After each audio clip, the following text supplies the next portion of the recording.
Welcome to this brand new episode of Cast It to the King. I'm your host, Joshua Mickle, and we have a dueling tuning in of sorts from one Jack Mickle and one MJ from Sports Fan Entertainment. How are you guys doing today? Doing well. Doing well. All right, glad to have you back, MJ. Glad to have you back, father, dad. So, all right, so amidst of all, just a quick update for this particular channel. The past month has been very hectic. We just got done with the youth conference, which we have just slightly just missed it under 2,000, but it's still the most attended youth conference we've had on record. So we are just shy of that 2,000 mark for attendance. And for me personally, the last day of the conference, my engine got messed up and my car is not drivable. And just today, after I fill up on gas, my SUV is messed up and the starter won't crank it up. So that has been my past few weeks and months. And sadly, on a sad note, we just asked for your thoughts and prayers for our Grandma Zinke, my wife's grandmother up north in Michigan, where she is high risk right now for a surgery that's going to be done with her now next Wednesday. It was supposed to be this Wednesday, but it got rescheduled to next Wednesday. So thoughts and prayers that she pulls through and that whatever happens, that she may find peace in a particular way. All right. So to start off today's show with topic number 1. If you have been a frequent listener to the show, you may consider myself like a quasi DC fan, and I am not a pure DC fan. I'm just hyped in terms of the marketing and the videos and movies that they had coming out. Shazam 2 came out this year, Fury of the Gods, and I thought that was really good of a movie. I thought that was actually better than Ant-Man and the Wasp: Quantumania. Box office doesn't show that. It was actually a horrendous showing at the box office. And their next entry was The Flash, and needless to say, it did not go as planned. With a projected budget plus marketing, it was over $300 million. And just 31 days at the box office in theaters, it made $260+ million total. So Warner Brothers is going to be taking a deep, deep bath with this financially, and is actually one of the, if not the biggest superhero flop ever in Hollywood history. And I will start with you, MJ, as to your thoughts. If you've seen The Flash, what you think of The Flash, and also how big of a surprise, or is this not a surprise to you that The Flash underperformed in the way it did? Yeah, no, I actually thought it was decent. I didn't love it. I'd rate it like maybe like a 6.7, but better than, like you said, Quantumania, who I gave like maybe like a 5.7. I mean, so it wasn't the worst of the worst when it comes to comic book movies at all. But I think at this point, it's pretty much understood that, this is the end of the Snyderverse part of the DCEU, and that they're moving forward with their new DCU. And just for that reason alone, people don't care. I mean, they're just like, if all this is ending anyway, what's the point of going to go see any of these DC movies? Now they're talking about Blue Beetle, maybe its first weekend making 12 to 17 million. I mean, oh my goodness. The entire weekend, yeah. The entire weekend, not a Thursday. The entire weekend. Yeah. For any sort of like comic movie ever, like maybe New Mutants made something like that, like not outside of a pandemic. I mean, that's just so incredibly low. I mean, that's just pennies. And you're talking about the loss here. I mean, with the marketing, they're going to lose probably like 200 million. And I mean, they already put in 250 million, when it comes to this movie. So you had to release it. You had to get some money back. So I understand why they released it. But it's a shame because I thought it was decent, and I would be interested in a Flash 2. But, with the whole Ezra situation, all that, I think it's better than they just move on anyway. But yeah, just a terrible loss for DC.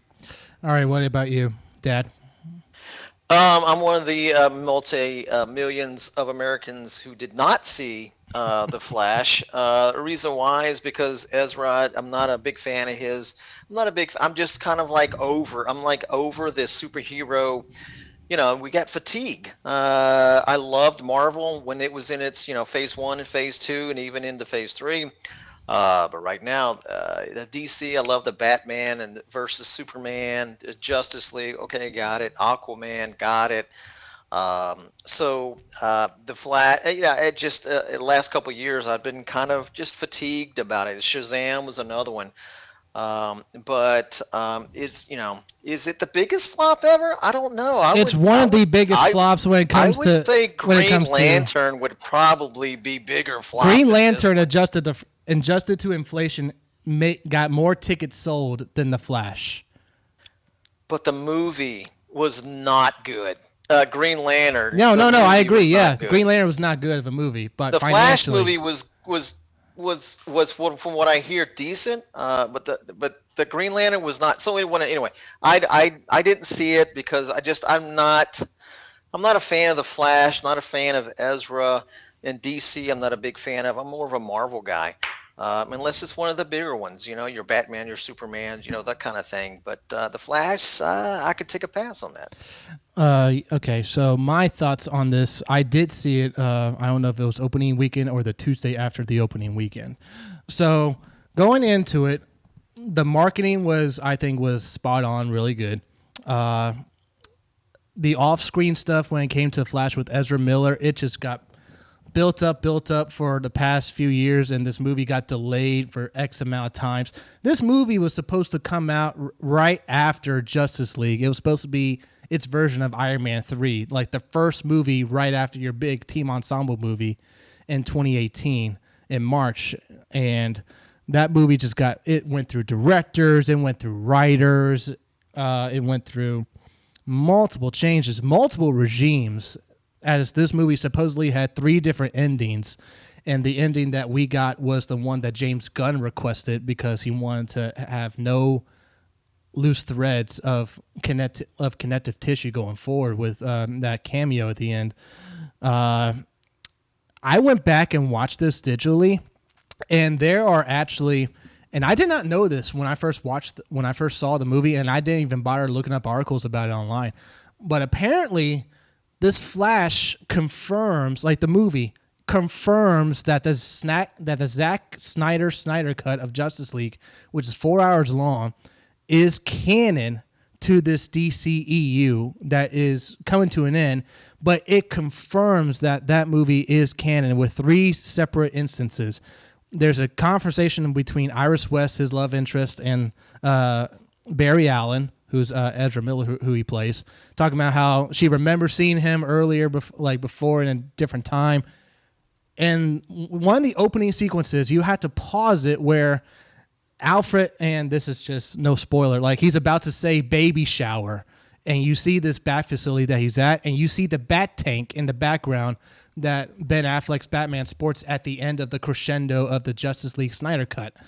And then the most important one was when he first goes back in time, and this Chrono Ball, as they call it, with the Speed Force, he has this conversation with Ben Affleck's Batman talking about, so you're saying you can travel back in time, like in Prajanya, which is this Russian nuclear wasteland battle that they had at the end of Justice League, which he did go back in time, and he does acknowledge in the Flash movie it was by like 1 second or so, which when I will look back and watch, I'm like, this is really, really interesting, considering that WB wanted to bury this movie and doesn't consider it canon, which, I mean, I guess what's canon anymore? The franchise is dead going forward. Very, very surprising, I would say the least. But I guess part of the reason that this movie flopped is because of Ezra Miller, in part because, like, why do you want to reward someone that's had this like run of bad behavior off screen from his instances in Hawaii, apparently grooming a child somewhere, getting a restraining order against him. You watch the movie, you can see why they could not reshoot the movie. You would essentially double the budget, essentially, he essentially plays himself, and another version of himself. So there's like 3 versions of him in this movie. But that was definitely a shocker, and I think going forward, and we are not seeing the end of this anytime soon, these budgets need to rein it down from 250, 300 for just the production budget, and they need to rein that down. in my honest opinion. MJ, you got any more thoughts on that? Yeah, no, the budgets have gone absolutely crazy. I mean, Indiana Jones was like 300 million, which was crazy for that movie. The Flash initially being 250. I mean, they should have kept it probably 200 or less. Yeah, for sure. 200, I would have been fine with. Like, however many years ago. I mean, they started to make this movie like 5 years ago, like you said. And if you would have asked me, I would have expected it to make 600-700 million if all this stuff didn't happen. Mm-hmm. So I understood that one, but in general, yeah, the budgets they're just too high and they need to come down. Luckily, Blue Beetle, I'm pretty sure is like only like 120. So it's still probably going to lose money because if you're making like 12 to 17 million opening weekend, you might not even make 100 million. Yeah. But yeah, the budgets are definitely going crazy. And, it's just unfortunate for all parties involved. And I mean, I am a big fan of the Flash. I think the Flash is a great character. I think Barry Allen's a great character. And, for this to be the first ever Flash movie, for it to flop like this is crazy because I would have expected much more from the first Flash movie. Yeah, there are definitely some gems from this movie. Like everything Michael Keaton and everything Batman related outside of maybe that last scene in the movie is spot on, fantastic. And to hear that this director, Andy Muschietti, who has done the It films, who has now done the Flash film, has been confirmed to do the new Batman movie in this new DCU going forward. So hearing that news gave me a little bit of excitement. So I'm curious what his take on Batman's going to be with Brave and the Bold going forward. So you got any more closing thoughts, Dad, before we go to the next topic? I think that the next topic kind of leads into this one, or this one leads into the next topic. So once you type in or you go into the next topic, and I think what Andre was talking about ties into why this was somewhat of a flop. All right. So next topic will definitely touch on that. For those that have been tuning in to the world of Hollywood, the writers have been on strike for about 3 months now. And now recently, the Actors Guild Association has now gone on strike with the writers. The ones that have gotten the deal done are the Directors Guild. They have sealed their deal, they have voted on it, and they have cemented their deal with the producers in the studios. And so this next topic is definitely one of interest because of these strikes, particularly with the actors, and we saw it a little bit with the screenwriters, that the late night shows couldn't be done anymore because the writers have a heavy hand in writing their scripts. Now with the actors going on strike, every single production under the sun that is affected by these unions or associated with these big studios is shut down completely in Hollywood. And it has affected films like Deadpool 3, Venom 3, Aquaman 2, which is in its third week of reshoots, which is unbelievable when you think about it. That's ridiculous. And there is whispers that Dune 2 is shot, it is set, it is ready to be put out in theaters, is set to maybe be delayed to 2024. And so for this topic, just to get your thoughts and insight on it, MJ, what do you think of the current strike and shutdown, effectively, of Hollywood that is today? Yeah, I mean, it's something that I think is necessary because, I mean, just hearing like what some of these screenwriters have been going through, like I hear like 87% of them can't even afford like health insurance. The cost of housing, living in, Hollywood, California, even in general is tough. So they definitely deserve more compensation. I mean, they are the backbone for a lot of these movies. And, if they're not getting paid, nearly as much as, they can to, afford a living, they definitely should, do whatever they can in order to get that pay. So hopefully the situation that can resolve itself and they're able to get much due compensation. I'm shocked about the Dune 2 potential delay because, like you said, I thought it was finished. It is. Like completely. Aquaman 3, that one makes sense because I hear they want to do reshoots again, which is going to continue to drive up the budget of that movie, and we'll see how that works out. Aquaman 2. Aquaman 2, not 3. Aquaman 2, sorry. Yeah. Aquaman 2. Yeah, because, oh my God, I mean, if The Flash made 260, I don't know if Aquaman 2, I mean, luckily the first one made $1 billion, so people are going to be interested in the sequel, but I don't know, Aquaman 2 is not looking good. So, we'll see. The delays would suck, especially because Dune 2 is, like, for the rest of the year, my most anticipated movie, either 1 or 2. So I was really looking forward to watching it. Which that would be unfortunate. Aquaman 2, I can live without. And if they're gonna delay that, I mean, still they have to, I guess, put it out to make money. But to delay it, because my thing is, what you want at this point, I think, from DC, put out Blue Beetle, put out Aquaman, and then let people for a year don't even think about DC. Don't even think about them. Just slowly start to get excited for Superman Legacy. By 2025, okay, start ratcheting up the DC talk again. But if you put out a trash movie next year for DC, it's just going to bleed over that's into gonna be Superman. tough, yeah. Yeah. Whereas if you just stop with Aquaman this year, 2024, nothing. First half of 2025, nothing. Except I think when is Batman supposed to come out? It comes out after Superman Legacy, but there's 2 DCU Max originals coming from James Gunn just before Superman Legacy. Yeah. And then there's also Joker Folie à Deux, that sequel. So, but I think that'd just be better. So, yeah, if they really, depending how bad the movie is, I just wouldn't do reshoots. I would just put it out. I think no one really cares. I don't think it's going to save you that much more money to do reshoots again. My thoughts on this, and I will just try to keep this as short as I can. There's a reason why. When you go into the details of how much these folks, or how little I should say, they're getting paid, it's disgusting to see, honestly, that some of these everyday actors and writers have to have Uber jobs, Lyft jobs, like other side jobs.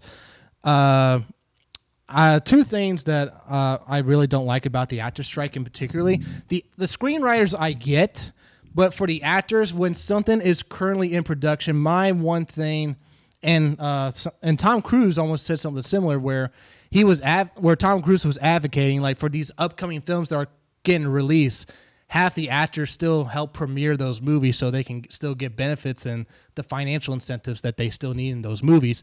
That obviously did not happen. My opinion on this is that if something is currently in production right now, like you are in the middle of shooting, have that finish out and then no more work. Because for it to be abruptly stopped the way it is, it screws everything up. Like we're on COVID shutdown on steroids, essentially, at this point, when everything got shut down, production got shut down, and everything got pushed and delayed. And then it inflated these budgets. So that's just my quick thoughts on that. But it's gonna be really crazy if stuff like these movies and TV shows and whatnot start getting delayed. Jack, I'll come to you. What are your thoughts on this? Jack now. Okay. So here's my thing. MJ, you had it 100% correct, and Joshua, you did too. I think the little guys getting forgotten about. The guys who are working, the food concessions, the drivers, the guys controlling the lights, the people that behind the movies that make things flow. Those are the people suffering, not the actors, not the directors, not the producers. I got it. And so I don't have any heartfelt sympathy for the high paid folks. It's the other folks, and there's many, many more of them, especially writers, who are being left behind. And I understand they're striking. But what I think that's not being talked about, and I'm going to take the side of the actors right now, is AI. AI right now is out there, obviously. If you look at YouTube, Drake has an AI, and the AI Drake sounds exactly like Drake, and even better if you take certain things into account. And the actors, I think, are taking are kind of like, hey, hold on a second. AI is something we need to account for, because our rights literally are being taken away. Some movie production company is going to take my likeness, my voice, my face, and my mannerisms and apply them to an AI. Am I going to get paid? Do I have any say in it? Et cetera, et cetera. Netflix even had a special about it. It was an actual, I think they called it, instead of Netflix, it was Strawberry something. I can't remember what it was. But it was very, they took the likeness of actors and put them in a reality TV show and just went with it. And it was not pretty for, in that Netflix special, it was not pretty for the actor. They didn't get compensated for it. And I know it sounds kind of far out, but AI is a real thing. And so the actors do have a beef in AI. And I think that needs to be addressed both with musical artists and also your production, your artists that are actors and actresses, et cetera, et cetera. So there's arguments on both sides. But I think the average American consumer doesn't really care about the strike because it's movies. I go to work, I turn a wrench, I do whatever I got to do to put food on the table. That's what the American person is thinking. They don't care about Hollywood. They really don't.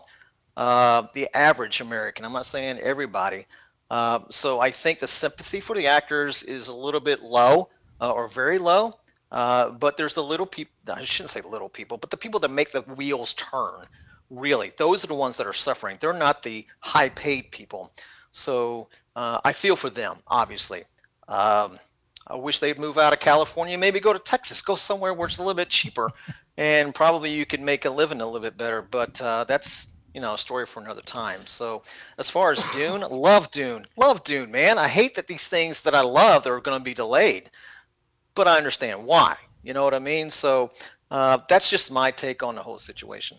Yeah, one more. You actually alluded to it, and I actually want to touch base on that. Actually, is that if these actors and like whatever unions that be in California or wherever they are, whatnot, and let's call it what it is, they are Democrat-run cities and whatnot with high taxes, higher like basically living in Virginia with you, Dad, and you, me, MJ living in Tennessee.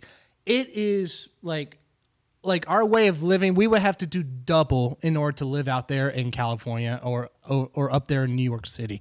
We have to do double the work because that's how expensive it is to live out there, or to earn land, or gas. Gas is expensive out there because of such policies and whatnot. So one thing that's not talked about, and all of our critiques are on the point, but one thing that's probably won't get talked about, but probably should be broached is that, hey, Gavin Newsom, why don't you lower some of these taxes and ways of living in order for us to make more bang for our buck? We don't have to get a second job. We don't have to work at Instacart, Lyft, or whatever it is, another part-time job just to get by. But they'll still vote for these folks. I mean, but I know politics aside, but money is money. If you're hemorrhaging money, you gotta start top down. Okay, outside, you got I guess the position that they probably got take into consideration is that if I'm living in Florida, Tennessee, or Texas, or even North Carolina of all places, North Carolina or somewhere up there, and or even Ohio, you're not Georgia is the Hollywood of the East Coast. Exactly. So they take tax benefits for making movies in Georgia, famously, especially all the Marvel movies. So that's right on the point.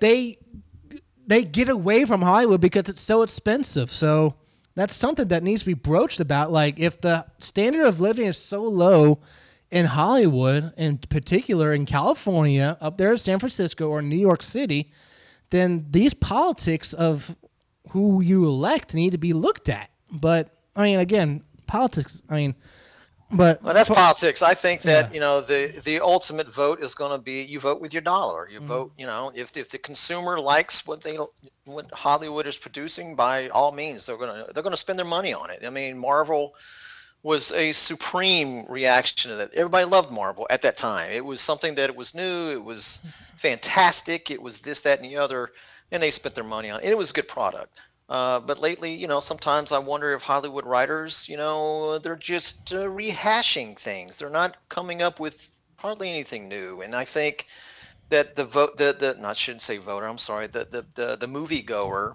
if they don't like it, they're not going to spend money on it. And I think this is part of, that's why I said the first point feeds into the second, or the second point feeds into the first point. I think some of this reaction to Flash, some, not a lot. I think it's probably 10%, but some of that is because people are just tired of spending money on something that really doesn't fit their desires. They're not excited by it anymore, and so yeah, I agree with what you're saying. But I think politics aside, I think moviegoers want something different. I really do. What about you, MJ? Yeah, and on that, I mean, look at this weekend. We had the Barbenheimer weekend. It was something that was new and exciting, and people got into it. And let me tell you, man, I saw them both, but oh my God, I've never seen so many women go to the movies. I've never seen anything like it, man. I'm telling you. I've MJ, never seen so much did you wear anything pink seeing Barbie? No, I couldn't do all that, man. No, I couldn't do all that. But it was a nice playing ground, though. I'll tell you that. I had a good time. One thing I want to touch base on is that just to throw it out there, just to wrap this up with the writer's strike. Let's say they get a deal done and whatnot with the studios and heads and with the studio heads and whatnot, and the producers, the writers and the screen actors and whatnot, particularly the actors. My worst fear coming out of these negotiations is that, let's say they give into the payment demands. Let's say they come up with a compromise. It's not exact number that the actors get, but it's close to it. My one fear coming out of all this is that, yes, the actors will get what they want, but then the movie studios are going to be telling the theaters to up your ticket prices. And no less than 4 years ago in 2019, you can get a ticket for about an average $7, $8, $9. Now today, that price is double for just a regular screening. That's not a 2D screening. You add 3D or you add IMAX, add another $5 to that. I mean, that's why I went out and got a Movie Pass. I still have not used it yet because my schedule's been so busy. I have not seen Mission Impossible. I have not seen the Barbenheimer weekend. I have not seen some of these movies yet that I need to test out this freaking Movie Pass. But I can tell you, AMC just came out with, well, they revoked, they took it back. They walked it back, but they wanted to sell ticket prices on seats based on where you're seated. So front row people got a lower ticket. Yeah. But if you wanted premium seats, like in the middle somewhere, kind of halfway up, that was going to be more expensive. But I know they walked it back, but that's just showing you it's always starts out with something. It's a little bit here, a little bit there. If it doesn't work, we'll walk it back. But that's the mindset. I'm telling you, the mindset is this. The consumer ultimately pays the price of anything, especially when it comes to unions. So any union, I don't care what union it is. It could be automotive, it could be in the movies, it could be a song, it could be any union. If they have an increase in price, the owner or the production company is not paying that price. Ultimately, it is the consumer because they're passing that price on to you. So you're 100% right, Joshua. If fees are increased, which I think they should be for the person that's making the wheels spin, maybe, yeah, I got it. They chose that profession, so maybe that's on them a little bit, right? But ultimately, they're the ones really doing the sweat. I don't care about the actors. I really don't. You aren't, you're a multi-millionaire. I really don't have any sympathy for you. So my point is this. Yes, ticket prices will increase 100%. It may be $1, it may be $10. I don't know. Oh Lord, but if it's $10, I'm telling you, it's going to increase. Hard pressed to go to the theaters. Well, Yeesh. I mean, the inflation $20 for one ticket? I can see that. I don't see that as an impossibility at all. I see that as a regular. I see a $20 ticket within 10 years, easy. Oh my God, MJ, that's just normal. What's your worst fears about all this, MJ? If you do have a worst fear out of all this. Yeah, no, the ticket increasing would suck. Luckily, I am also on the A list, so you live in Nashville, so you live in Nashville. I'm stuck with Malco theaters here, so we have they have a monopoly here. So you're good up there, yeah. So hopefully that would increase too much. I'd be willing to pay $2 or $3, $4 more, but I go a lot, so that's one of my advantages there. But no, I think you guys are right. I think the consumer would feel it at some point because the people at the top are always going to be greedy. I mean, it's getting worse and worse. The richer get richer these days. Inflation, everything is crazy. They're talking about Kylian Mbappe maybe signing a 1-year, $700 million contract. I mean, the numbers are just insane these days. So, yeah. Jeez. Yeah. All right.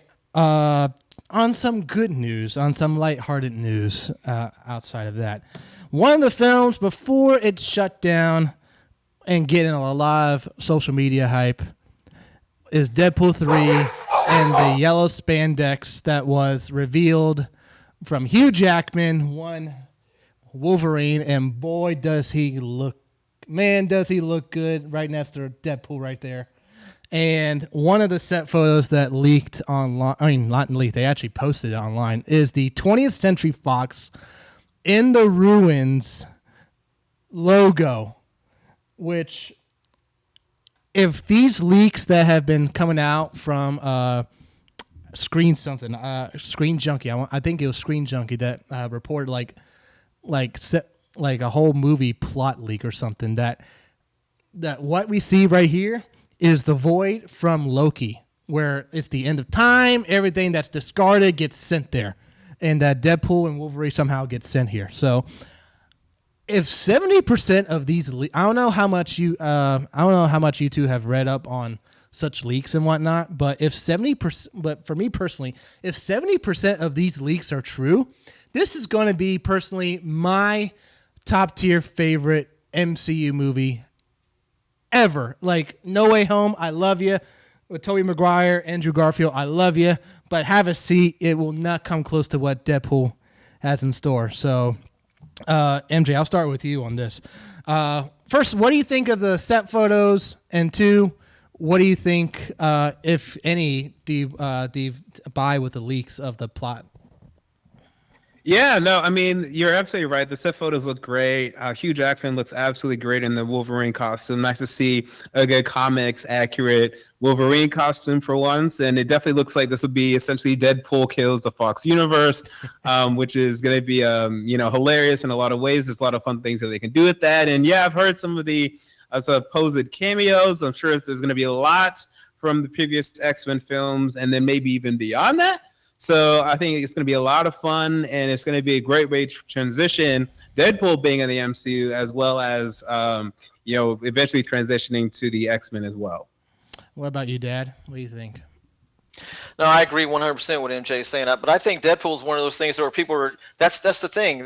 People are wanting something different, and I think with Wolverine, they've teased it before. In your what do you call them, the after credit scenes where Deadpool, they're not Deadpool, but they're going up to Wolverine. He's like, F you guys, get away from me. But I think that there's something, it's different. It's something exciting. And I'm looking forward to it. So I agree with MJ 100%. One of the supposed reveals that was confirmed by one of the traits in Hollywood is that Jennifer Garner's coming back as Elektra, which confirms part of Deadpool kills the Fox universe, which leads me to believe we are going to get one of the 4 cast members from the original Fantastic Four movie, which would be utterly hilarious if that's the case. If it's Jessica Alba, or even if it's Chris Evans as Johnny Storm as the Human Torch coming back, that would just be, if he and Deadpool have a moment on screen together. And Captain America, if Deadpool quips a Captain America joke with Human Torch, I'm going to be laughing my rear end off. Oh my God, that would be so funny. But yeah, it's supposedly the whole X-Men cast come back. Halle Berry has been confirmed to come back. Charles Xavier, Ian McKellen confirmed this movie is shaping to be what many folks thought Multiverse of Madness was supposed to be when they teased Charles Xavier and Doctor Strange in that Illuminati scene in the trailers and marketing and in the movie. And then just underwhelmed in my personal opinion. But the moviegoer wants to go someplace where they haven't been before, or someplace that's different, and that's what Deadpool does. And I think this specific entry of Deadpool will do. They better say something funny about Wolverine's costume, because come on, really, the yellow spandex, not cutting it for me, bro. What? That's like some padded armor. Like if I could zoom in right there, that's like padded. That's like padded armor. That's like Same thing as Captain America's suit. That's like padded it's armor. Wolverine. Wolverine should be in jeans and a t-shirt. You know what I mean? That's You want the Logan Americana look. right You there. want the Logan look. That's what you want. You want the Yes. Logan look. Yes. Yeah. Which supposedly, even though they said they will honor the like they won't touch Logan, if you believe the plot leaks, it does mess with Logan a bit with what happens in that movie. So we'll see how that goes with some pure heart, some pure-hearted fans. I tell you what, like for those that have been Disney purists out there, or like Disney / Marvel purists that said this movie was never ever going to be rated R. I mean, they can eat crow. I want them, like, they need to be held accountable. And for those that, like me, have stated, nope, the head honchos have, like, how many times does Bob Iger, the CEO of Disney, and Kevin Feige have to say over and over again, yes, this is rated R. This is rated R. Nothing is changing. The only thing that may change, like in technicalities, is that you may see the 20th Century Studios logo pop up with Marvel Studios in the marketing. Oh, and by the way, with the marketing, an idea popped into my head when one day when I was picking my wife up from the airport. It just randomly popped in my mind about Deadpool. And I'm going to get your reactions to this if you think this is a good idea. If you remember back in 2005, no, I won't say it was 2003, Lilo and Stitch was coming out. And what did we see from marketing? We saw cameos galore from Stitch popping up in Little Mermaid, Beauty and the Beast, like all these Disney classics just showing Stitch in there. How about a marketing push where you see Deadpool showing up in key moments in the MCU? Like, you'll see Thanos about to snap his finger, then Deadpool shows up behind him and chops his head or chops his arm off. Like certain key points where it would have been so convenient to have Deadpool in there, and then everyone's just taking it back like, who the heck are you? I'll just get your reactions. What do you think of that idea? Or something akin to it. Yeah, no, I think that'd be a funny sequence and definitely something that they could do for sure. I mean, he's going to be, I'm not really sure exactly what's going to happen. I haven't read all the plot leaks, but assuming he's bouncing around timelines and whatnot, that would definitely be a funny sequence. I can see them doing something like that. Yeah, so this is going to be heavily tied into Loki. Hence the scene what is set to be like the void. If you remember from Loki, you had all these different echelons of like buildings and like rejected people, whatnot, just sent to this desolate world where there's nowhere left to go. So the TVA and Miss Minutes and she actually had a funny interaction on Twitter with Ryan Reynolds saying, "Hello, Mr. Deadpool, how are you today?" And Ryan Reynolds just responded, "I'm doing good, Mrs. Minutes." And the TVA is going to be involved. Owen Wilson, I don't know if it's confirmed he is in this movie, but I think I read somewhere he is in this movie. So this is definitely going to be something where you're going to have a ton of 20th century references with the Fox Marvel stuff, and you're going to have more of that ebb and flow of more so with these Marvel shows of coincidental consequences of like what you saw here, you're going to see happen in the movies for sure here. WandaVision tried doing that with Doctor Strange and the Multiverse of Madness. I thought it was kind of underwhelming with that, especially how they left off WandaVision with that post-credits scene, and then it just transitioned to Doctor Strange 2. It felt off a bit. Like you can feel the connective tissue of that, but for something as simple as the TVA, like arresting Deadpool, which supposedly the movie starts with him with this time machine that he got from Cable, and then they just subdue him, and then he's being questioned for trial for messing up all of the 20th Century Fox timeline and all their shenanigans with time travel they can't stand. So, Dad, what do you think of the marketing push idea? Heck yeah, do it. Let's put them on lunchboxes too while we're at it. You know what I mean? I'm all about marketing. I think marketing is where it's at. It can make a good movie, make you go to a good movie if it's bad. And you realize it's bad once you're there, but at least it got you to buy a ticket. But I think Deadpool doesn't need that push. But I like Deadpool. Deadpool's in your face. Deadpool is one of those push against authority kind of, or norms, I should say. And I think that's Deadpool's draw. It's not your typical, he's an anti-hero, so to speak. So yeah, I see you market him that way and let it roll because that's who he is, and you gotta market him that way. Yeah. What is wrong with that?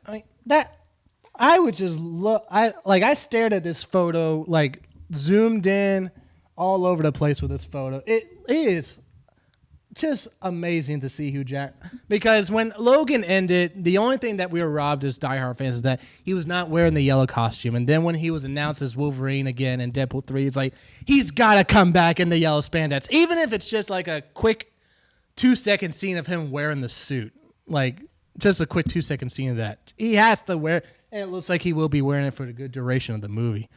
All right, fellas, next topic we have, and this one is going to be quite interesting, is that there's this little movie that when Disney was acquiring 20th Century Fox, there's this movie called Sound of Freedom that was initially made under 20th Century Fox. And then once Disney bought 20th Century Fox, it was shelved for over 5 years. And then Angel Studios comes along, a Christian indie studio, bought the rights to the film, and they were able to crowdfund it for distribution, and they have made over $100 million worldwide on just a $15 million budget. And so I don't know what's squeaking.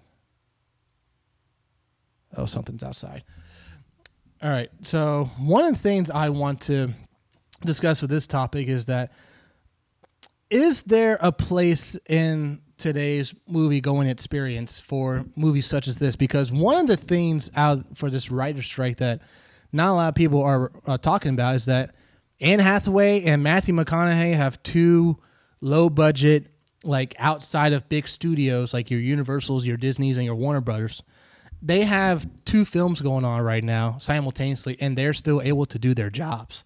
And so the question I want to bring up is, does this movie's does the box office result convince you that there should be more films, not more films specifically like this, but maybe more films akin to like a lower budget, but it's a gravitas of a film that gets you into the theater, and it's also a low budget, and you get to make up your bang for your buck for it? I'll start with you, Dad, on this one. Is there a market? Heck yeah, there's a market. We've already proven that. I mean, time and time again. I think, like I said, it's kind of the same story again, is that the moviegoer is going to vote with their ticket. And they have time and again rejected films that portray or talk about, or however you want to say it, a particular value that they disagree with, and so those films have flopped and gone by the wayside. These films, see, Sound of Freedom is one of those films that is, like I said, Hollywood writers have what do we write about? Let's make a Little Mermaid. We'll make it live action, and we'll change this. So let's make the Seven Dwarfs, but we'll change the dwarves. They're not creating anything new. They're not coming up with anything new. Now, Sound of Freedom is actually based on a real life experience. It's not something someone came up with. Yeah. And there is there's a documentary out about it, and it's highly, highly enjoyable, informative. I shouldn't say enjoyable because child sex trafficking is not enjoyable, but I'm saying it's very informative, and it gets you to a point where you start thinking about, wow, that stuff is actually going on. Now let's make a movie about it. It's not political. I've seen the movie. It's not political at all, but it does drive home a point that you don't have to be political. I mean, look at Maverick. Top Gun Maverick was not political at all whatsoever. It drove home a point and was still exciting. And that's what this movie is doing. And I think people are, I think by and large, moviegoers are kind of sick of whatever kind of message being fed to them. Give me something that's entertaining, something that's informative, something that excites me, elicits my passion. And you will get that ticket bought by those same people. And we're seeing it time and time again. I hate the pendulum of being far left, far right, whatever. I don't care about that. I don't want to be political. It's not what I want to be entertained. You know what I mean? Yeah. And this movie did that. Deadpool does that to me. Dune did that for me. Marvel, when it came out, phase 1, phase 2, that did it for me. You know what I mean? Don't preach to me. Give me something that's entertaining, and that's what moviegoers want. They want to escape from stuff, and this doesn't give you an escape, but it's a movie that is 100%. Oh my gosh, I think that if mainstream Hollywood were to make it, it would have been rated R, a hard rated R. And Isn't it it would rated have R already? gone places. No, Is it? it's not. No, it's not. It would have gone places that I think it's thought it was. PG-13. Let me check that. But it would have gone places that are a little bit dark. It doesn't need to, and this film did not go there. It left you thinking about it though, and that's, I think, what moviegoers want right now. Now that may change, but I think right now that's what they want, and I highly support anybody who wants to go see it. I think it's highly enjoyable. Oh yeah, I'm looking right here. Rotten Tomatoes. It is PG-13. I thought it was R. Okay, color me surprised.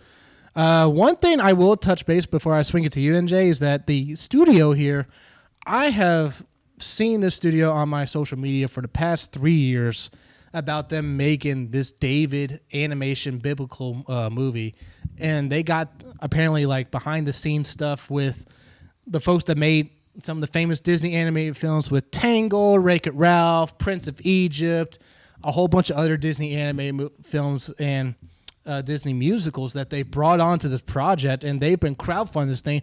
It seems like an eternity, but now with Sound of Freedom's box office, it better propel that freaking animated movie to fruition, because if it doesn't, then I don't know what will. I just need to get that out of the way. MJ, I'll swing it to you. Sound of Freedom, reaction to Hollywood. Should this be a trend going forward, or like, what do you think the results of Sound of Freedom mean to you?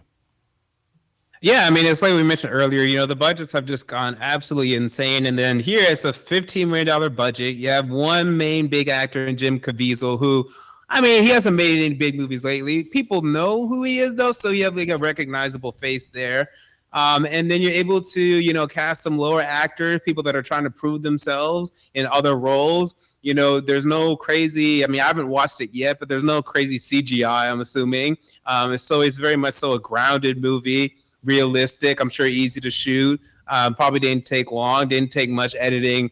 So, I mean, this is more of what Hollywood definitely needs to do. I mean, the budgets, like we said, they've just gone insane. But $15 million, if you can make this sort of film for $50 million, you're going to make your money most likely at the very least. And then now this is, it has picked up like a social media, campaign and storm around it. Then all of a sudden it's made an incredible profit. Like I think right now I have to check, but I think it has more box office than Mission Impossible, which is crazy. That's absolutely crazy to think that. I know they're very close right now. Maybe Mission Impossible. I'll look that up right now. I'll look that up right now real quick. Yeah. So if you can compete with a brand like Mission Impossible on its 7th installment, that's absolutely crazy. So definitely something Hollywood needs to do more of. I agree, MJ, 100%. Jim Caviezel, I'm glad you brought his name up. I knew he was in there, but I totally blanked on his acting skills. To me, it's just, I think he's one of the more underrated, or the most underrated actors in Hollywood. The way he acts, he kind of brings you in. What was that movie he was in with Denzel Washington where they had that headset and they can kind of go back in time to track things? I can't remember what the name of that movie was, but he was the bad guy in that movie, and I thought that he was excellent in that movie. I thought it was, The Passion of the Christ. I mean, this guy's the span of Deja Vu is the name of the movie. Deja Vu, yeah. But his span of acting ability is highly underrated. But he makes this movie, but not just him. The acting is. I'm telling you, yeah. There's a lot of no-name folks in there, but man, the acting is spot on. I mean, it really is. You never, while watching this movie, you never think this is a low-budget film. Never, ever, ever. Matter of fact, you think the opposite.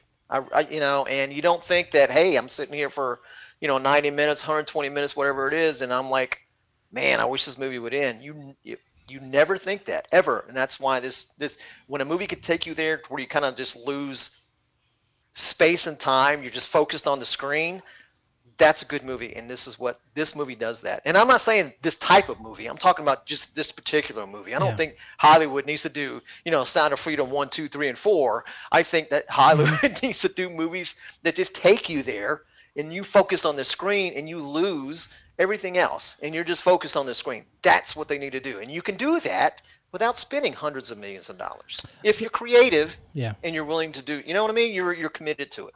So MJ, I have right here the box office for Mission Impossible and Sound of Freedom, and I will give you a guess how much. I won't do this. I'll just say it straight out. Sound of Freedom, as we stand right now on Box Office Mojo, and has not released internationally. I don't know if there will be an international release date for this movie, but domestically in North America, this movie has made $124 million. Now, Mission Impossible domestically, $118 million domestically.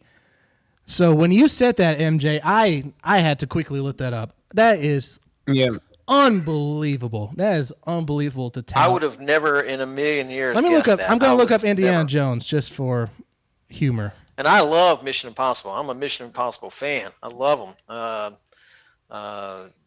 Tom Cruise, personally, I don't know him, so I can't really speak to that. But as an actor, I love his films. I really do. So to say that Sound of Freedom is outgaining it, has outdone it so far, is really a testament to Sound of Freedom. So Indiana Jones: Dial of Destiny has made $30 million more than Sound of Freedom domestically by $30 million. Man, there's so many holes in that movie. God bless. I have not seen that movie. I've heard about it. I have not. That's another movie I have not seen yet. Brother, man, come on. I don't want to get into it because it's just not on one of your topics. But that movie, it good. Yes, good. But come on. If you had a dead son and you could control time, would you not go back to save your dead son? Come on. And it never went there. And I'm like, what? Why? Why wouldn't you do that? So anyway, I'm sorry. That's another topic. No, you're fine. You're fine. I've heard those complaints from other people. So, hey, at least they explain why Shia LaBeouf isn't in the movie. So, yeah. Love Shia LaBeouf, too. Yeah, I love his acting. So, that's definitely... By the way, that should be a future topic of how badly of an underperformance this is going to hurt Lucasfilm going forward. So, all right, next topic. And before I lose it right here. Oh, here we are. The main event, fellas. The main event. DeAndre Hopkins, after speculation, is a Tennessee Titan. He has signed a 2-year contract with incentives to make it over $30 million total for his contract. And last we were on MJ, we were having a nice discussion with Aaron Austin about what can the Titans do to get the number 1 overall pick. Since then, we have Kevin Byard has restructured his deal to where he's taking less, but he can get that money back in incentives. We have re-signed Jeffrey Simmons, who I initially thought we could use as a trade asset to get number 1. And Ryan Tannehill has not restructured. He has not taken pay cut, nor has he extended his contract. And Malik Willis and Will Levis in practice. Maybe hype now, but it'll raise your eyebrow about Will Levis. He finally signed his rookie contract a few days ago. So he will be there in training camp, and he won't be missing any time. So the main, and I'll just open it up to all for the both of you. What, if anything, does this shift for your perception of the 2023 season for your Tennessee Titans? And I'll start with you, Dad, over to the left. So, my mantra on receivers. They are the icing, not the cake. I don't care who you are. I don't care. You could be Jerry Rice. You could be DeAndre Hopkins. You could be, any receiver. You are icing, not the cake. What you need is a quarterback and an offensive line and an offensive coordinator who can freaking call plays. That's what you need. You can make that work with Joe Blows. You just need it. You need a good quarterback. You need an elite quarterback and a great offensive line. If you got those two things, I don't care who you could have a third stringer come in and be a wide receiver and blow the doors off everybody. Now, the Titans have the worst, prior to D-Hop signing, the worst wide receiver room. Everybody knew that. Everybody knows that. I got it. 100%. 100% I'm in agreement with it. And he makes that room better. I wonder about the chemistry, though. And if you've played football, which I have, in high school, if you know anything about chemistry, chemistry can really upset things. You got somebody who's, a prima donna coming in and just trying to call the shots or do whatever, think they're better than everybody. It really upsets everybody, the position players. And they don't perform as well as they could because they got a thing on their, shoulder like, well, the coach likes him better than me, so, I'm going to try my best, but it's ultimately we rise or fall based on this dude, whatever. And Traylon Burks said the same thing. He was like, look, I like our wide receiver room as we had it. This is before D-Hop signed. I think he wanted to be the number one receiver. So I think that D-Hop signing, yes, it is a plus for us. He is the icing, not the cake. If our O-line can't protect, I don't care who you have. You can't throw the ball when you're on your back. I think Ryan Tannehill is a good to a great quarterback. Elite has yet to be seen, but he hasn't shown it yet. Not elite. He hasn't won us anything yet. But I think he gives us a better shot. I'm not a huge fan of the signing. I just not for a receiver, but for the price that they signed him to, I'm good with it. I really am good with it. And I hope it leads to something awesome. I really do. But right now, I'm just kind of wait and see. It's kind of like the Detroit Lions. They're being picked as, the winners out of, the NFC. I'm like, look, bro, how about you win a game or two, show it first before you start doing this, that. That's the same thing with the Titans. D-Hop, show me what you can do, make this offense better. But it's not on him. It's on the offensive line, the quarterback, and the offensive coordinator. That's the key right there. All right, MJ, what do you think? No, I think it definitely helps the team. I was thinking the Titans are going to be probably a 6 or 7 win team. This, for me, brings them up to 8 or 9, and now competing again with the Jaguars for the division, potentially winning the division and making the playoffs, and then we'll see what happens in the playoffs. I still have some concerns that people are thinking that, okay, like this could make us again be a 12-win team, a contender in the AFC. And I just don't see how this team is on par with the Chiefs, with the Bengals, with the Bills. I can't see that. And the Ravens, for me, that's 1, 2, 3, 4. And I have the Ravens over the Bills, but that's 1, 2, 3, 4. And we're not on their level. Maybe we could again go to like the next level, which for me includes the Chargers, the Steelers, the Dolphins, the Jags, maybe. But I still think that's the cap on this team. Now, we luckily are in the AFC South, where the Texans and the Colts are not good. However, they will be better. And I still think those are going to be tough matchups for us because they're always tough matchups for us. Even on years where the Texans are absolutely awful, they still somehow find a way to beat us. And the Colts. So I think it's a good signing. Obviously, this team needed it. The wide receiver core was awful outside of Traylon Burks. And even Traylon Burks, we don't even know if he's a 1,000-yard wide receiver yet. We think he is. We see the potential for him to be. He looks like the part.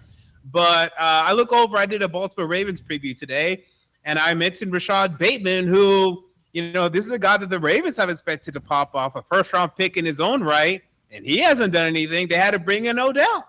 So, it's good insurance just in case maybe Burks isn't, that, 1,000-yard wide receiver yet, that Hopkins could take the pressure off.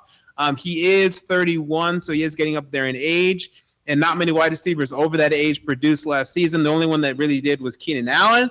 So I want people to keep that in mind as well. But I think it definitely improves this team by a game or two because the wide receiving core was really that awful. And I definitely get the sense of renewed optimism in this team because, look, if he performs well, if Henry is Henry and Tannehill, he's the best of Tannehill, and the offensive line, it should be better. This team should be better than the 7-10 team that they were last year. At the very least, it shouldn't be as ugly as it was down the stretch because down the stretch, the 7-game losing streak was absolutely off. I don't think we'll be seeing that again. Yeah. So before we, I would say this though in defense. I mean, with the Malik Willis-led Titans last year, and our offensive coordinator who was drawing plays with a crayon, we gave the Chiefs a run for their money, and we always give the Chiefs a run for the money. I think there's something to be said about Mike Vrabel, how he can take a player or players and maximize their potential in some way. There's always those coaches that have the it factor, and I think Mike Vrabel is one of those guys. That's why I think with the second place schedule or third place schedule, whatever we came in, and the Jags playing a first place schedule, which they haven't played in years. I think that us. I would say our ceiling is probably 11, maybe 12 on a great freaking year, but I think our floor has got to be 9.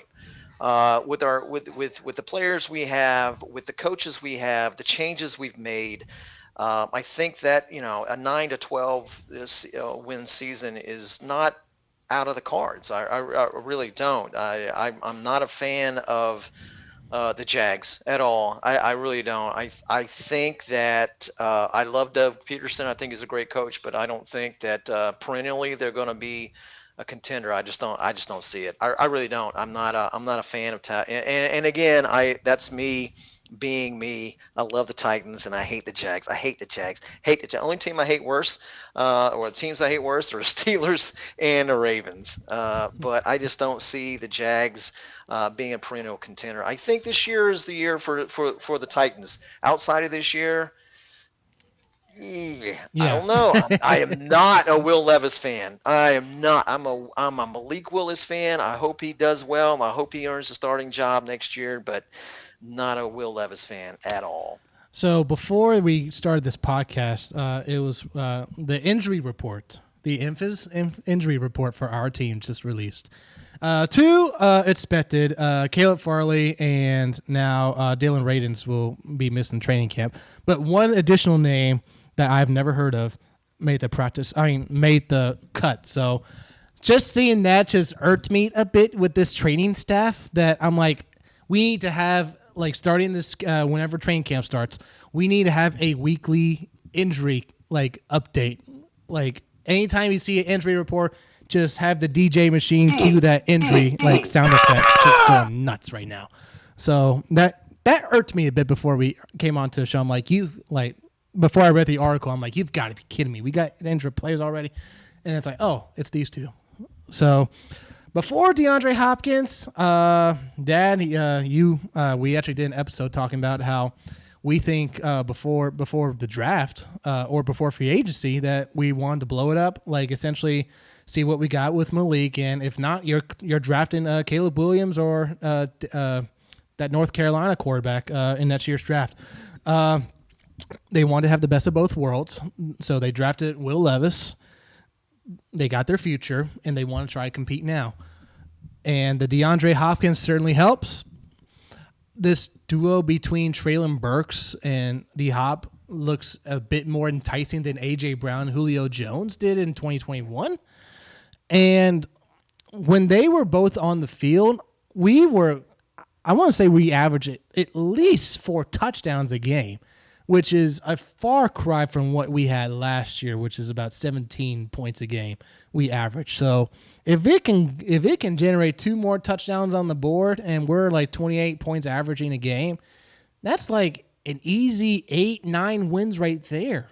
You got to score the points because this defense is stout. Not much has changed. There's a little bit of upgrades that we made from David Long to a few linebackers we've signed from Jacksonville and San Francisco that we think are going to be upgrades. The O-line before the suspension of our right tackle, Nicholas Petit-Frere, I think that's his name, Nicholas Petit-Frere, for 6 games for going on FanDuel or whatnot, Sportsbook. 6 games suspended. There's a chance that we may sign George Fant. He used to be the right tackle for the Jets last year, so there's an assumption we may sign him before training camp, and he'll be a nice plug-in guy for us, either at right or left tackle. Pierre Skoronski, who we drafted, best O-lineman in the draft, great pickup for us, understandable, and yeah, he's definitely better than Dennis Daly, which that swinging door of an offensive lineman is in Arizona right now. So my expectations for this year, I had us just barely missing the playoffs again. And we're going to, our ceiling, I had us at 7 or 8 wins. And realistically, about 5 or 6 wins. Probably 5 wins if you had to have me go through the schedule. Now going through the schedule again, there are going to be some games where because of DeAndre Hopkins' presence, of how that's going to open the box now for Derrick Henry to do his business. And again, pick your poison. Like, do you really want to go one-on-one with DeAndre Hopkins or Treylon Burks, which before DeAndre Hopkins signing, this was the worst wide receiver room. Now with him in the room, NWY can properly be a wide receiver 4 or 3 for us. He does not have to be a number 2 or number 1 for us. Thank the Lord Almighty. We'll see. You know what? This is the prove it year for Kyle Phillips because all the hype last year and then he got injured. We are definitely going to be seeing if this is going to be the year Kyle Phillips can submit himself as the slot guy, as everyone's going to be looking at DeAndre Hopkins and Burks on the one side, and then, there goes the middle, Kyle Phillips going in distance. So this is going to be this is no excuses for Kyle Phillips, definitely for sure. Colton Dow, who he drafted in the 7th round, I don't know if he'll even be on the roster at this point. I think he may be a practice squad guy once the 53-man roster is cut. DeAndre Hopkins, all the poo-pooing that the media wanted to do after we signed him, saying, "Oh, did New England lose out on him? Like this is Andre Johnson, Randy Moss, Julio Jones on repeat." Which, I would just have to say, baloney to that because Julio Jones was injury prone. DeAndre Hopkins only missed 6 or 7 games last year because of a PED suspension, not because of an injury situation. And the year before that, he was healthy, and relatively throughout his career, he has been healthy. He only missed like 1 year or so with an injury. So my main thing, it seems like now, to your point you allude to, MJ, they are putting all their eggs in the basket for this year again. That there's renewed optimism that I have not felt in the fan community since 2021, and we made the number 1 seed that year. This move cements that this is definitely like they are putting all their eggs in this Ryan Tannehill basket. It's like, you got 1 year left with us. Take us to a championship game or win us a Super Bowl, and you are re-signed with us. If not, good having your services. We appreciate you stepping in for Marcus Mariota. We appreciate your time of 3-4 years with us, but we cannot afford you. We don't want to re-sign you, and we got potentially two quarterbacks waiting in the wing of who could be our future. So I'll swing it to you, MJ. Any more thoughts on what you think about this season? Yeah, I also do want to remind people we had DeAndre Hopkins in this division. He was with the Houston Texans, and they had Deshaun Watson. Mm-hmm. I don't think anyone ever thought that they were going to win the Super Bowl. They were good. They had some good years. Their offense was consistently good, but they even went 4-12 one year. So, and that was with Hopkins putting up numbers. Mm-hmm. So I think people need to remember he's talented, and it's definitely an improvement for this wide receiver core. I don't even know how much he translates to wins. Maybe even me giving, because even your father said, right? The wide receivers are the icing, they're not the cake. How many wins does a wide receiver really add you? And I don't know how much Hopkins does. But again, they needed him. It was a position of need, so they got him. So I think for the very least, like from that standpoint, it is an improvement. Any other thoughts, Dad? No, that's I think the offensive. I look. I'm a man of the trenches. If you ain't got the players on the defense and offensive line, you're not going to win.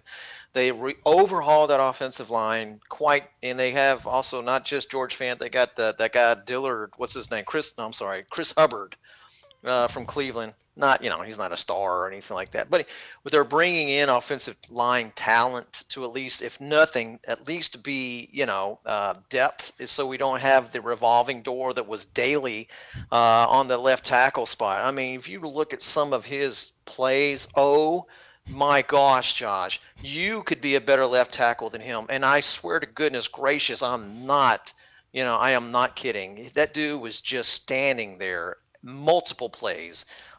So I think, and we still won 7 games, which is amazing to me. So with that said, I think we're gonna. I think we should at least make the playoffs, wild card or win the division. But I think we win the playoffs. I really, really, really believe that. As I stated before, second place schedule. The Jags are doing a first place schedule. We've revamped everything. New offensive coordinator. I think Tannehill wants to prove it. I think he wants another contract, maybe not with us, but I think he wants to show people, hey, I've still got the goods.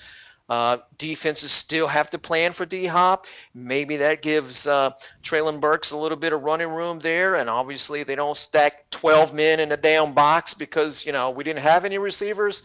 I'm being facetious there. But still, I think that with all that being said, that, again, at least 9 wins.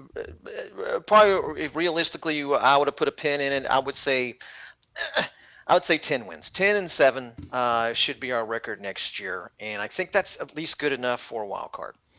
And MJ, I noticed when you were listening to your rankings of AFC teams, you failed to mention the Jets and Aaron Rodgers. Is there a reason Because the behind? Jets and Aaron Rodgers are all bark, no bite. I'm telling you, man, come on, really? He was with the Packers and he won 1 Super Bowl, really good. But I mean, I'm not feeling the Jets. I'm not feeling the Jets at all. I think they got some great pieces. I just don't think they mesh well together. Yeah, I said MJ. Yeah. I said MJ, and also, I think they're going to give the Bills a run for their money for that division. They're going to lay some deckers on them and at least split the season series with them. Yeah, they may do that, but I don't. As far as them being a playoff team, the Jets, no, I don't see it. Just because Aaron Rodgers is there, no, I don't necessarily see that. I really don't. Well, they won 7 games. Well, they won 7. Mix. Yeah, then they won like 7 games last year with whatever they had at quarterback. So, MJ, I'll switch it to you. Like, what are your thoughts on the Jets? Like, I mean, you list a great list of playoff teams like that could very well get into the playoffs over us if it involved a wild card spot, but not mentioning the Jets. Yeah, no. So I'll do my tiers again. So yeah, tier 1 for me is Chiefs, Bengals. I'm kind of thinking the Bills might drop off, but I'll say Ravens and then Bills in that tier 4. Bills are just on the edge. Tier 2, Chargers, Dolphins. I actually like the Steelers this year, and I'm putting the Jets there too. I didn't mention the Jets, but the Jets are there right there too. Then tier 3 is like Jaguars, Titans, Patriots, and then some other teams that are like wild card, maybe. That's where I have them right now. And I mean, I like them. I don't think they're going to be a Super Bowl contender, but I think they're going to win about 10 games. Yeah, 10 games is probably going to be enough to get a playoff spot at this rate, especially with 3 spots now. So we will close out this show in style. You know what? I actually want to get your thoughts on before we get going with this closer. Is we were talking about there's mention of Malik Willis and Will Levis and that. The last time we chatted, MJ, Malik Willis seemed like a write-off. It seemed like a done deal that somehow, some way he wasn't like if he was going to be on the roster, it wasn't going to be for long. And then we hear word about Will Levis struggling, and then Malik Willis making strides. Even from Jim Wyatt, this beat writer, saying, "Yeah, Malik's looking better. He's looking far better than what anyone thought was going to be the case." So. I mean, what are your thoughts, if anything?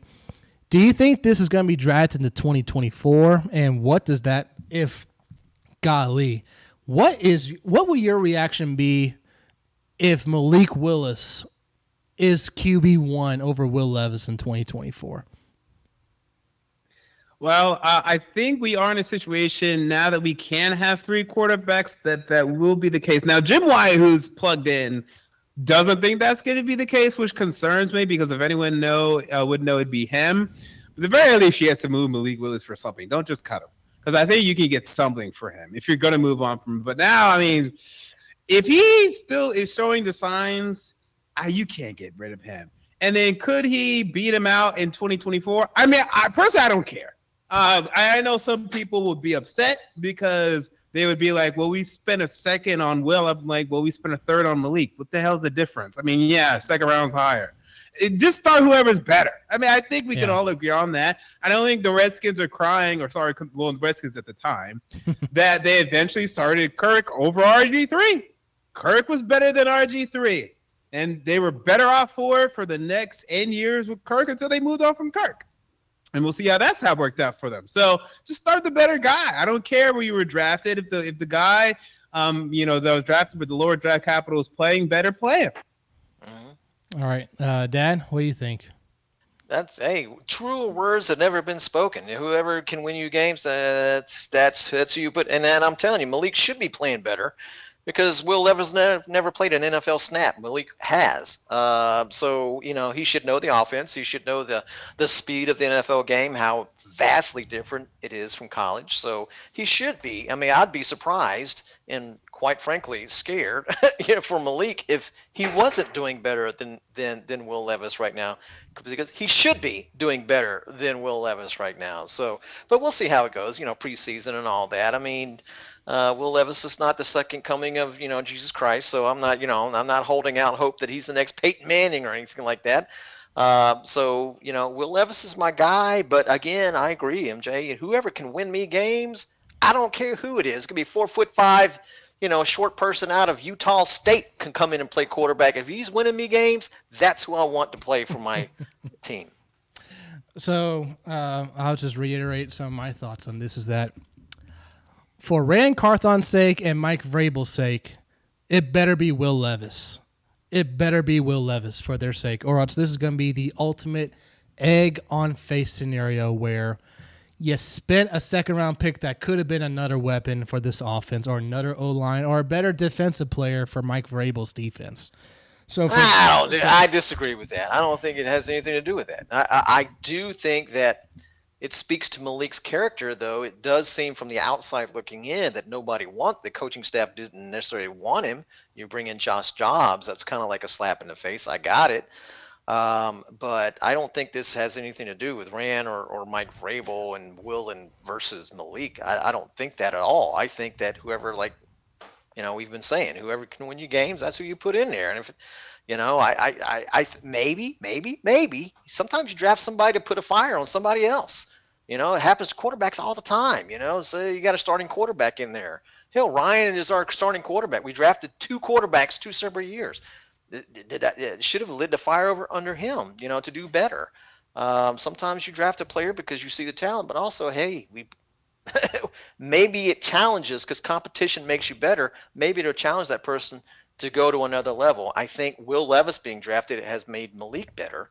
I don't know if it's made Ryan better, but I think that I disagree with the premise that it would throw egg on either their face. So, I mean, the reason I say that is because this GM/head coach tandem has been advertised to us as a cooperation, a hand-in-hand situation where whatever the GM does, the head coach definitely has a hand in it and is signing off on it.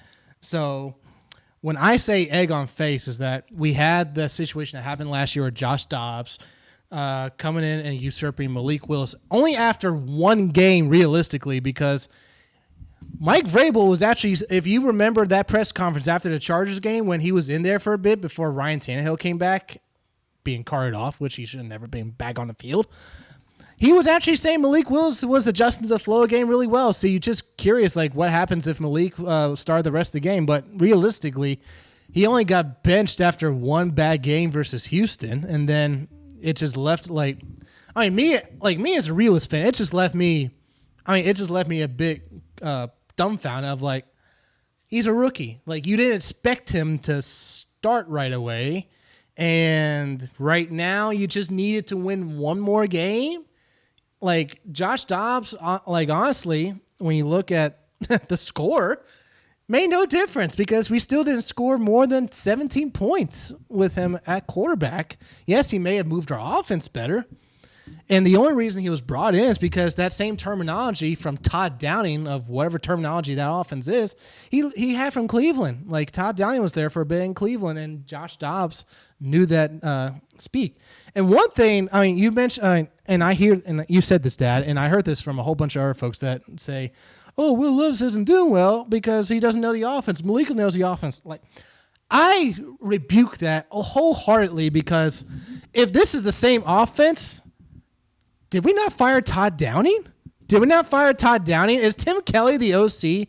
Last I checked, he was the OC of this team, and that essentially, unless I'm missing something, and if you guys have a different opinion, feel free to interrupt me.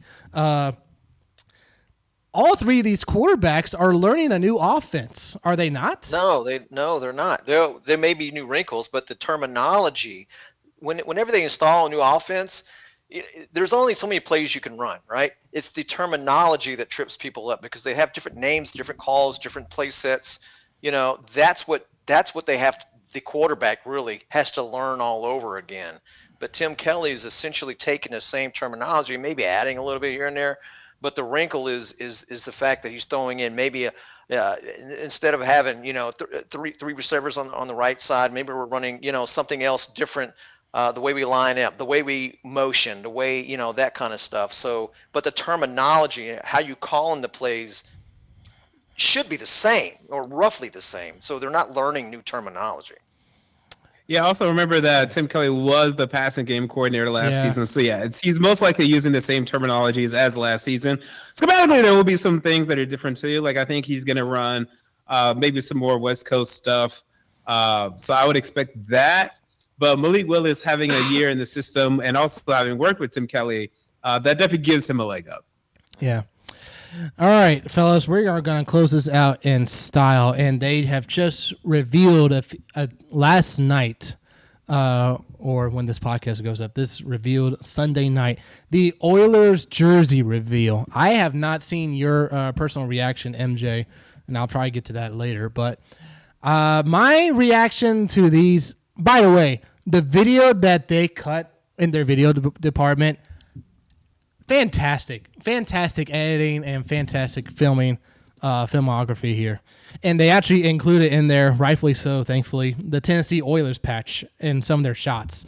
So by the way, for those Texans fans that want to cry and moan that, you stole our team, like, you rejected them. You had attendance lows when they're on their way out the door. Now, yes, politics with Bud Adams, like he burned some bridges in Houston, yes, but still, you're the fans and you rejected the Oilers. You said, don't let the door hit you on the way out, Oilers, bye. We don't want you anymore. And then you get the Texans and you're like, you got the Texans and you're not satisfied with the Texans. So who knows what happens with the Texans in like 10 years or so.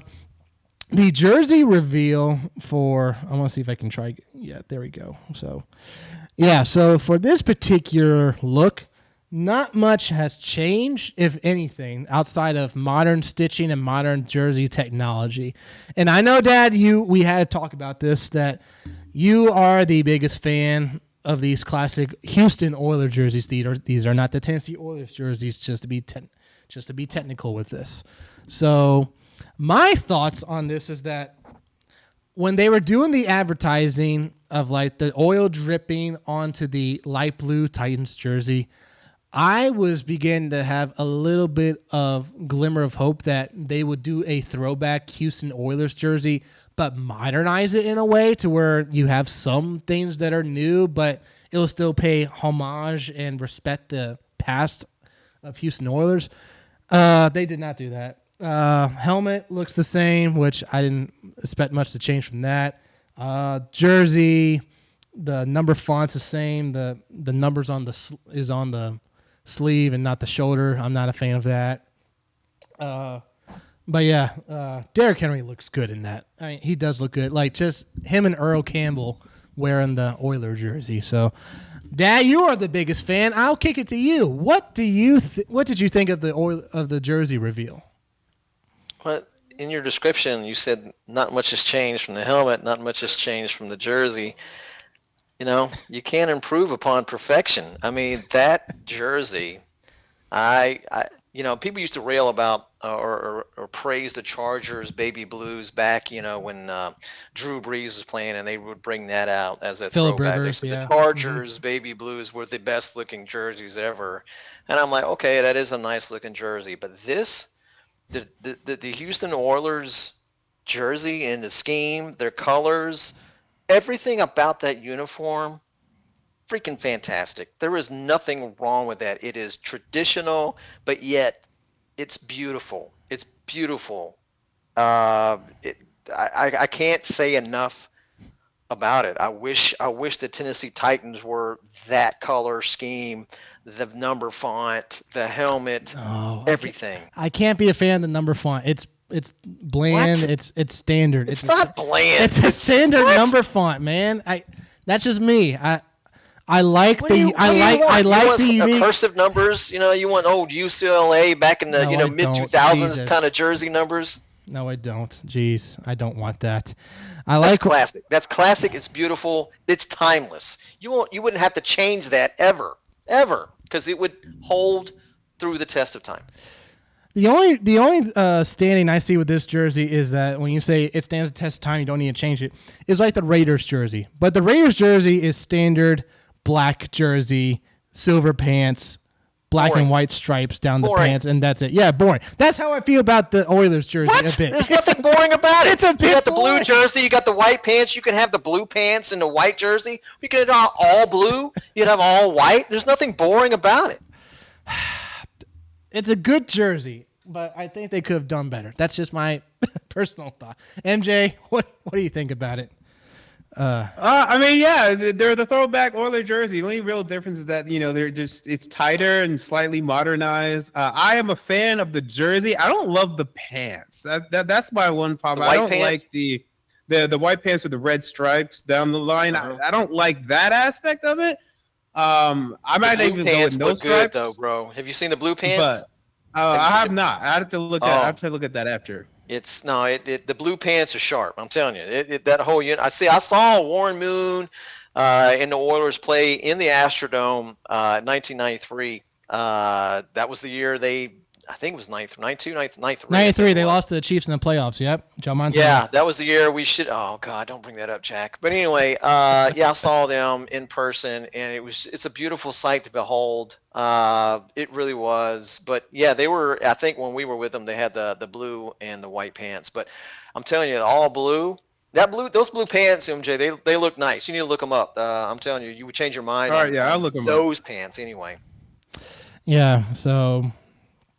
Again, but I mean, you think about it. How many teams are coming out with throwbacks? It seems like every team comes with a throwback now. The Colts just put one out, and it looks ugly. It looks like Duke. That's what it looks like. Exactly. It looks like Duke. It looks exactly like Duke's. And I like the Eagles, Kelly Green. I love. I'm not the guy saying get off my lawn. That kind of guy. I'm not that old or whatever. I appreciate creativity. I love Oregon's uniforms, the multiple uniforms they have. I love that. These are not that. They're just tradition, and that they're bringing it back. But I think that some people are so steeped in, well, it's not traditional, and they automatically hate it because of that. I'm not that kind of guy. But these uniforms, in my opinion, here's the light blue pants. I don't know if you can see that, MJ. I can see it. No, those look much better. Yeah. No, I agree with you. I don't like the all white uniform. I like color. I'm not a big. That's why I don't have an all white Titans jersey. I like the light blue and the dark blue. I don't like the white because to me you're not really showing off team color. To me, I think you need team color on it. Yeah, so that was, again, great marketing. And you can actually look it up on YouTube where they play this exact video, but they interrupt it towards the end doing a FaceTime call with Eddie George. And he picks up and he's seeing Derrick Henry, Kevin Byard, and Jeff Simmons all dressed up. And he's answering it from his car. So that was a great YouTube short that the Titans put out. I will give him that. So, I mean, yeah. Man, I tell you what, their video production, their video editing is top notch, spectacular. Yeah. I mean, when really I saw good. that initial with the oil, I didn't know it was oil. I thought it was black paint or dark blue. I thought they were going to a black jersey. I'm like, why are we going to a black jersey? What the heck does that got to do with the Oilers? It didn't even dawn on me that that's oil. I was like, what an idiot I am. Yeah, Oilers, man. Oil, yeah. Hey, at least you got to look at their first helmet. Their first helmet had the oil derrick on it, right? But it had oil shooting out of it, towards the. I think it's towards the back, shooting backwards.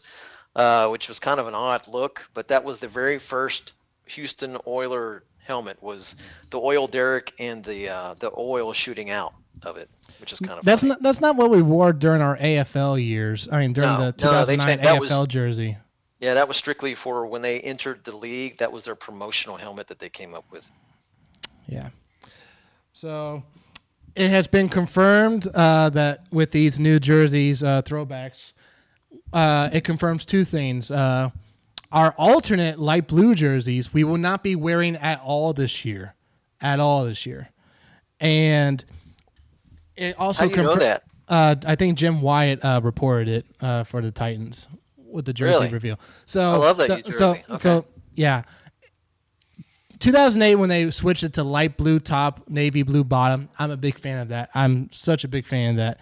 And they've only wore the New Jersey navy blue and white pants once, and that was the Cincinnati Bengals away game. And that is a look they need to do more of. They don't do enough. Well, I like the all one color, so the dark jerseys with the dark pants. Yeah, I like that. Yeah, that's pretty slick indeed. Yeah. Yeah. So it confirms that those light blue jerseys alternates are canned for this year at least, and it confirms not one, two home games wearing these throwbacks. Mm-hmm. And So I will list you the home games right now as to who we are playing and who do you think we are going to use them against. And one of them I think we can all be in agreement on for sure. So the list of home games we have this year, we have the Chargers, we have the Bengals, we have the Ravens. No, the Ravens is in London, so. But that's still. Oh, you know what? If they do pull that off in London, that's gonna be a crime. That you're robbing Nashville at that moment.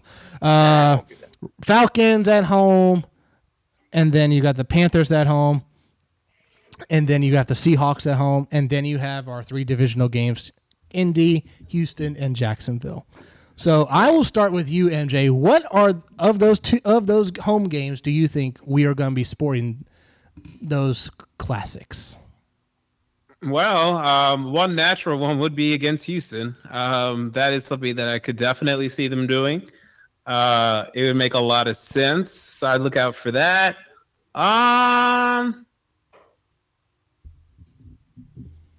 And then maybe the Christmas Eve game against the Seahawks. Ooh, that'd be interesting. Oh, you know what? I'm looking at the schedule right here. That's back-to-back games for you. That's back-to-back games. Oh yeah, actually, no, yeah, you're right. I'll take that back. I'll stick. It's with Houston week, with folks, in Nashville. It's Houston week. Yeah, I'll stick with the Seahawks, and then I'll say also when we host. It'd be better if it was like some sort of historical. I'll say against the Chargers week 2 in the first home game. Yeah, I can see that. What about you, Dad? 2 home games you think we are going to... By the way, it was speculated that we were going to wear these on the road in Houston. The NFL canned that idea. So have at it what you think of that. So yeah, I think if you're going to do a throw, unless it's like a Christmas game or a Thanksgiving Day game or something like that, I think the visiting team should not be allowed to wear throwbacks because that's kind of like a slap in the face to the home team. But I say, the Texans right at home, and I think the Bengals. I think when the Bengals come here, I think we would wear them because we have history with the Bengals. They used to be in AFC Central, and they beat our tails in our last playoff game we had with them. So I think that those are the 2 games we wear the throwbacks. Yeah, we will see what happens there. So one more thing to touch up on this before we sign off is we have this Oiler jersey reveal. What are your guys' wishful thoughts on a new jersey that you think Tennessee should do? And I'll start with you, MJ. What jersey alternate do you want them to do, or any change, or if anything, no changes? Yeah, I'd say no changes. I mean, we got the new jerseys 5 years ago now. 2018, so they're still pretty new. So I know everyone's always excited by new jerseys, but they're still pretty new. They still haven't even really become what I even think of still. When I think of the Tennessee Titans jersey, like I still think about the one we had from 1999 through 2018. Like that's still the number one jersey I still think of. So I still think these need to kind of settle in before we even think about getting new alternates. I think this is enough. All right, Dad, what do you think? Well, I'm different. I think we should go all red. Well, all red. We should have a red jersey. I purchased an old Tennessee, like you said, MJ, the old style jersey. It was a McNair, and it's red with the dark blue shoulder pads. To me, that's a sharp jersey, man. I think we should do bright red. Man, I will pull up this photo right here. King Henry. That is so beautiful right there. Navy oh my blue, gosh. the navy blue pants to accent that red top. There was a heavy rumor out there that we were going to go with the red jersey for an alternate when we got our new uniforms. But supposedly the NFL shut that down because it's too similar of a red with the Bucks and the Texans.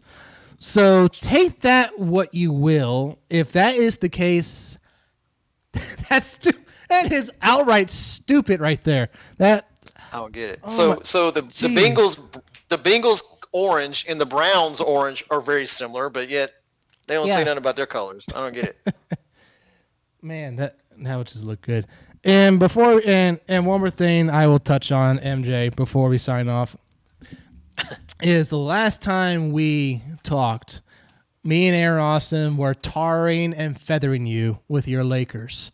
Do you have anything to say to me of what has happened since then?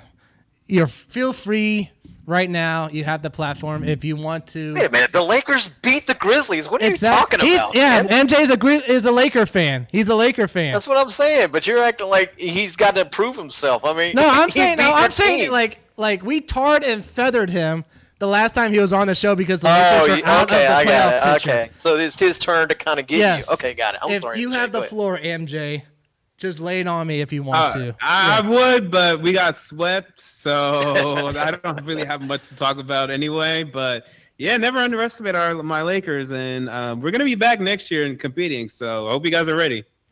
Hey, I'll take Derrick Rose and Marcus Smart over Dylan Brooks any day of the week. So I am sitting pretty over here in Memphis. John needs to get his head screwed on straight first. And it looks like Derrick Rose and Marcus Smart is looking really good.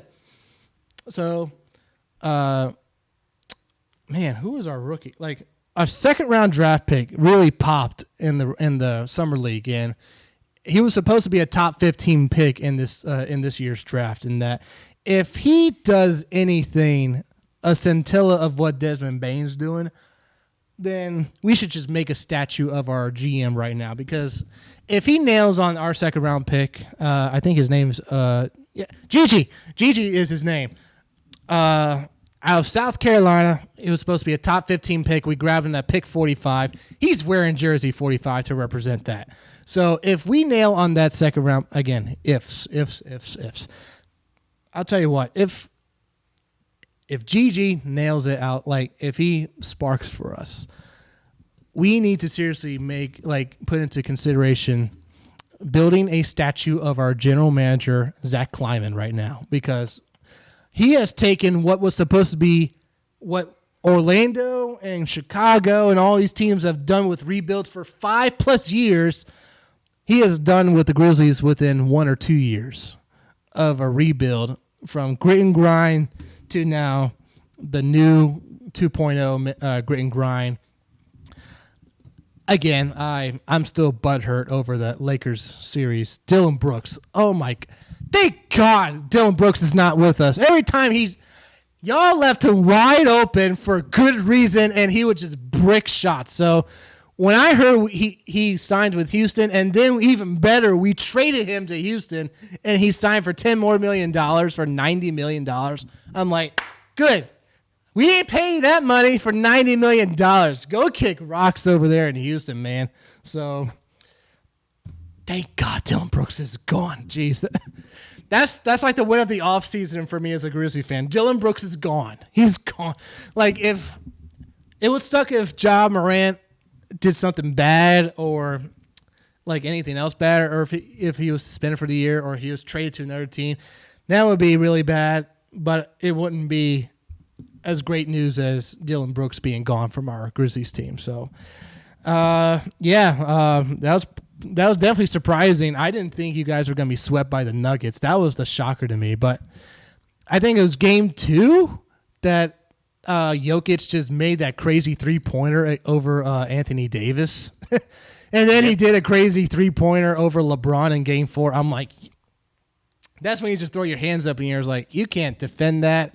The basketball gods have just deemed it that you will not win the game. So, man, Joker was just a whole nother level. But, I mean, hey, Miami, you got there again, but you need Damian Lillard or another point guard to help you out there. All right, so we will conclude the show there. Great time talking with you fellas, and I'll let you sign off. MJ, where can people find you online? You can find me on Twitter at the MJ Take, and then my YouTube channel, Sports Fan Entertainment. Just look it up in the search bar, and you'll find it. All right. And Jack Mickle, my dad, over in Virginia right now.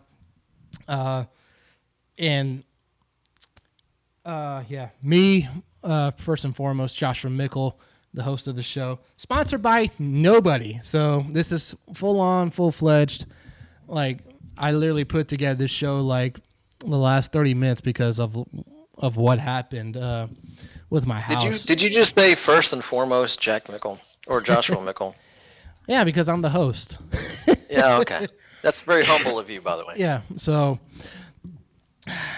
Oh, by the way, MJ, just to get a quick thought from you, how impacted were you from this recent storm surge that we had in Tennessee last month?